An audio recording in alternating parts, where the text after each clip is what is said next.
Hello everyone, कैसे हैं आप लोग। तो आज मैं शेयर करूंगी आप सभी के साथ में बिल्कुल हल्का फुल्का लाइट सिंपल रेसिपी, जिसमें मैं बनाऊंगी आलू की कतलियाँ, जिसको आप एक बार ज़रूर ट्राई कीजिएगा। इसको बनाने के लिए मैंने यहाँ पे हाफ के जी आलू लिया हुआ है, जिसको मैंने पील कर लिया है और अब इसको हमें कट कर लेना है। तो इसको हमें स्लाइसेस में कट कर लेना है, ना ज़्यादा पतला ना ज़्यादा मोटा। इस तरह की पतली पतली थिन स्लाइसेस में आपको काट लेनी है, इस तरह से जैसे मैं वीडियो में दिखा रही हूँ। तो ये जो आलू की कतलियाँ बनती हैं फ्रेंड्स, इसमें जो आलू यूज़ होता है वो ज़्यादा बड़ा आलू नहीं यूज़ होता है, मीडियम साइज़ का या छोटे साइज़ के आलू से आप कतली काट सकते हैं। तो इसका शेप थोड़ा डिफरेंट होता है, इसीलिए ये बहुत ही अच्छा गलता भी है, फ़ौरन बन जाता है और खाने में बहुत अच्छा लगता है। तो सारे आलू मैंने इस तरह से काट कर रख लिया है और 2-3 बार मैं इसको अच्छे से वॉश कर लूँगी और इस तरह से पानी पूरा निकाल दूँगी। तो यहाँ पे देखें, पतले पतले थिन स्लाइसेस में आलू हमारे कट कर रेडी हैं। अभी हम इनको बनाने की तरफ चलते हैं। तो एक कढ़ाई में हमें ले लेना सरसों का तेल, और तेल जब गर्म हो जाएगी तो इसमें हमें सारे आलू की कतलियाँ डाल देनी है। तो यहाँ पे देखिए, मैंने आलू को पानी से निकाल कर अच्छे से ड्राई कर लिया था, तभी मैंने यहाँ पे डाला है और डालकर मैं इसको लगातार फ्राई कर लेती हूँ।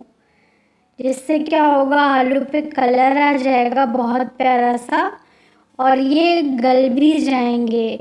तो तकरीबन हमें इसको 80-90% तक यहाँ पे फ्राई कर कर कुक कर लेना है, जिससे इसका कुकिंग प्रोसेस पूरा आधा कंप्लीट हो जाए और बाकी हम इसको मसाले में कुक करेंगे।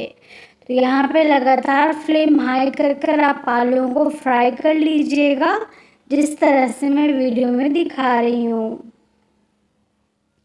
तो यहाँ पे देखिए फ्रेंड्स, तकरीबन हमें इसको फ्राई करते हुए 3-4 मिनट हो गए हैं और आलू पे हल्का हल्का गोल्डन सा कलर भी आ गया है, प्लस ये थोड़े गल गए हैं, कुक हो गए हैं। तो इस तरह से जब आलू 80% तक डन हो जाता है, बिल्कुल अच्छा फ्राई होकर हल्का हल्का गोल्डन कलर आने लगा है, तो इस पॉइंट पे आपको इससे आलू निकाल लेना है।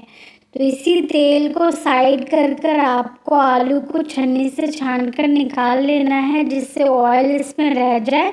यहाँ पे इस सब्ज़ी को बनाने में बहुत ही कम तेल इस्तेमाल होता है फ्रेंड्स, तो स्टार्टिंग में ही आप तेल डालिएगा जिससे आलू फ्राई हो जाए, और जो बच गया है तेल उसमें हमें 3 लाल सूखी मिर्च डालनी है।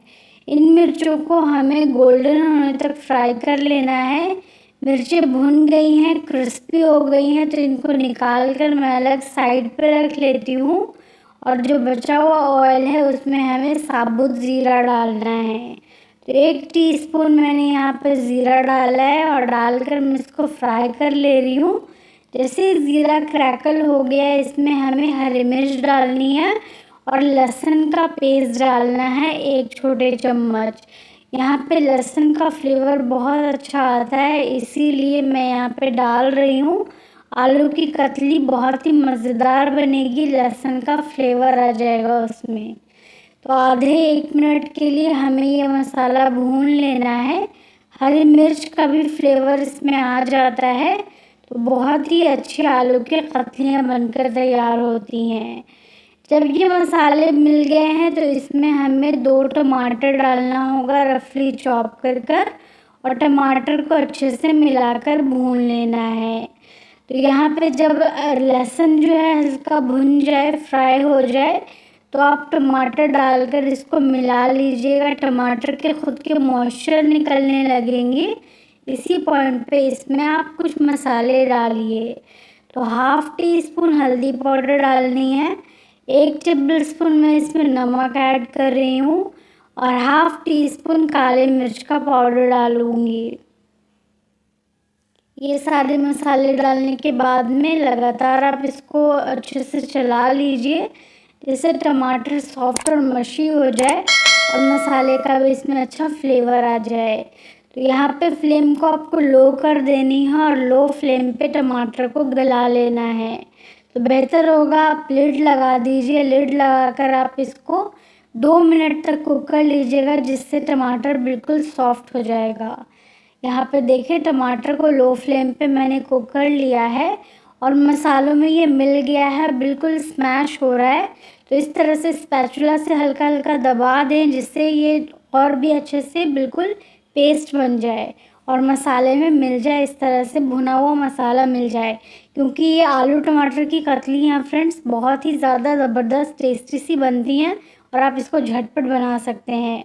तो जब मसालों का बेस रेडी हो गया है, टमाटर गल गया है, तो इस पॉइंट पे हमें फ्राई की हुई आलू डाल देनी है और फ्राई की हुई जो लाल सूखी हुई मिर्च थी ना, उसको हमें इस तरह से हाथों से क्रश कर कर डाल देना है। तो यहाँ पे मिर्च को आप इस तरह से भून कर डालेंगे ना, तो फ्लेवर ज़्यादा अच्छा आता है। एक बार ट्राई कर कर देखिएगा, अलग जायका अलग टेस्ट मिलेगा आपको। और रोज़ाना की जो आलू की सब्ज़ी होती है उससे कुछ डिफरेंट, कुछ हटके आप ट्राई करेंगे तो बहुत अच्छा लगेगा। जो रोटी चपाती पूरी पराठे के साथ में बहुत अच्छी लगेगी। यहाँ पे सारी चीज़ें डालकर थोड़ा सा हरा धनिया डालकर मैंने इसको मिला दिया है। अभी मैं इसको लिड लगाऊंगी और बाकी के 2-3 मिनट इसको लो फ्लेम पे कुक कर लूँगी। तो यहाँ पे बिना पानी की ये सब्ज़ी बनकर तैयार होती है फ्रेंड्स, जो कि बहुत ही कम तेल में बनकर तैयार हुई है। तो एक बार आप ये आलू की कतलियाँ ज़रूर ट्राई कीजिएगा। देखें 3-4 मिनट के बाद ही मैंने लिड हटाकर इसको अच्छे से मिला लिया है और बहुत अच्छी सी हल्की सूखी सूखी सी रहती है ये, जो कि रोटी चपाती पूरी पराठे के साथ में बहुत अच्छी लगती है।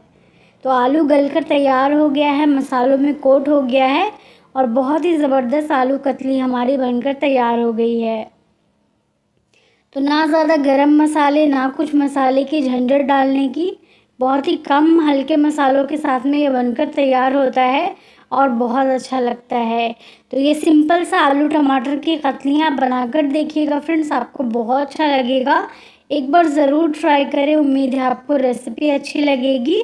आप बच्चों के टिफ़िन बॉक्स में, लंच बॉक्स में भी दे सकते हैं और इसको ट्राई कीजिएगा, बहुत ही अच्छी बनेगी। तो ये आलू कतली रेसिपी एक बार आप ज़रूर ट्राई करें फ्रेंड्स, उम्मीद है आपको पसंद आएगी। रेसिपी ट्राई कीजिएगा, वीडियो को लाइक कीजिएगा, शेयर कीजिएगा। चैनल पे है तो सब्सक्राइब ज़रूर कर लीजिएगा। इसी तरह की धमाकेदार लेटेस्ट रेसिपीज़ लेकर मैं फिर हाजिर होती रहूँगी। तब तक अपनी फैमिली का रखिए।